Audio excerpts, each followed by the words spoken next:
టాలీవుడ్ ప్రముఖ నటుడు రాజా రవీంద్ర పేరుకు ప్రత్యేకంగా పరిచయాలు అవసరం లేదు. ఒకవైపు సినిమాల్లో విలక్షణ పాత్రల్లో నటిస్తూ మరోవైపు సినీ హీరోయిన్లకు మేనేజర్గా వ్యవహరిస్తున్నారు.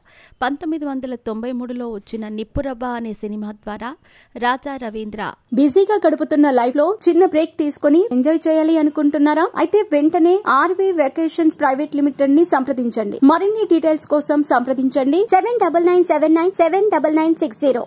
వెండి తెరకు పరిచయమయ్యారు. ఆ తర్వాత సినిమాల్లో నటించి మంచి గుర్తింపు తెచ్చుకున్నారు. అయితే ఈయన మొదట సీరియల్స్లో నటిస్తూ ఆ తర్వాత సినిమాల్లోకి ఎంట్రీ ఇచ్చారు.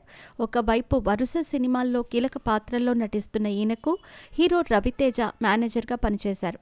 బలవంతంగా రవితేజ తనను మేనేజర్ను చేశాడని గతంలో చాలా సందర్భాల్లో చెప్పారు. అయితే రవితేజ తనను మేనేజర్గా ఎందుకు తీసేశారు అన్న దానిపై క్లారిటీ ఇచ్చారు.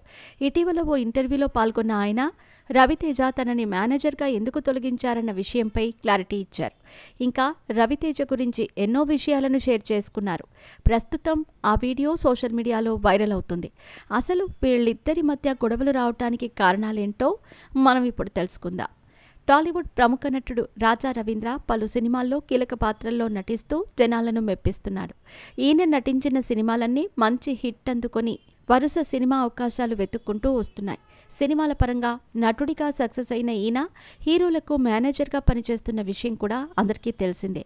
ఇండస్ట్రీలోని చాలామంది హీరోలకు ఈయన మేనేజర్గా వ్యవహరిస్తున్నారు. మొదట రవితేజకు మేనేజర్గా పనిచేసిన ఈయన ఆ తర్వాత ఎందుకు మానేశారు అన్న విషయం గురించి తాజాగా ఓ ఇంటర్వ్యూలో క్లారిటీ ఇచ్చారు. ఆ ఇంటర్వ్యూలో ఆయన మాట్లాడుతూ, రవితేజతో నేను చాలా సన్నిహితంగా ఉండేవాడిని. నన్ను మామ అంటూ పిలుస్తూ నాతో సరదాగా ఉండేవాడు. తన పెళ్లికి కాళ్ళు కడిగి కన్యాదానం చేస్తుంది కూడా నేనే. అంత బంధం మా ఇద్దరి మధ్య ఉంది.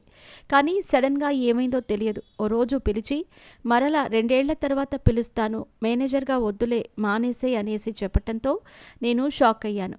నేను ఏదైనా తప్పు చేశానా, లేకపోతే డేట్స్ రాసుకోవటంలో మిస్టేక్స్ ఏమైనా కనబడ్డాయా అని భావించారు. అయితే ఇప్పటికీ రవితేజ అతన్ని ఎందుకు తీసేశారు అన్న విషయంపై మాత్రం ఆయన కనుక్కునే ప్రయత్నం చేయలేదని చెప్పాడు. నేను మేనేజర్గా అయితే వ్యవహరించలేకపోయినా పర్సనల్ ర్యాపో అనేది మా ఇద్దరి మధ్య ఉంది. కానీ ఎప్పుడూ దీని గురించి అయితే మాట్లాడలేదని అన్నారు. అలాగే మా ఇద్దరి మధ్య ఏవో గొడవలున్నాయనే వార్తలు వినిపిస్తున్నాయి. అందులో నిజం లేదని ఇంటర్వ్యూలో ఆయన క్లారిటీ ఇచ్చారు. అంతేకాదు, రవితేజ ఎవరైనా చెప్తే వినేస్తాడు. అలా నా గురించి తప్పుగా ఎవరేం చెప్పారో తెలియదు, కానీ ఇప్పటికీ ఆయన చెప్తాడని చూస్తున్నా అని అన్నారు. ప్రస్తుతం ఈ వీడియో వైరల్ అవుతోంది. రవితేజ సినిమాల విషయానికి వస్తే కెరీర్ మొదట్లో వస్తున్న అవకాశాలు ఇప్పట్లో రాలేదని చెప్పాలి. ఇటీవల థియేటర్లలో రిలీజ్ అయిన సినిమాలు యావరేజ్ టాక్ని సొంతం చేసుకున్నాయి. గతేడాది మిస్టర్ బచ్చన్ మూవీతో ప్రేక్షకులను పలకరించాడు. ఆ మూవీ భారీ బడ్జెట్తో వచ్చింది, కానీ బాక్సాఫీస్ వద్ద బోల్తా కొట్టింది. ప్రస్తుతం మరో 2 ప్రాజెక్టులకు గ్రీన్ సిగ్నల్ ఇచ్చాడు.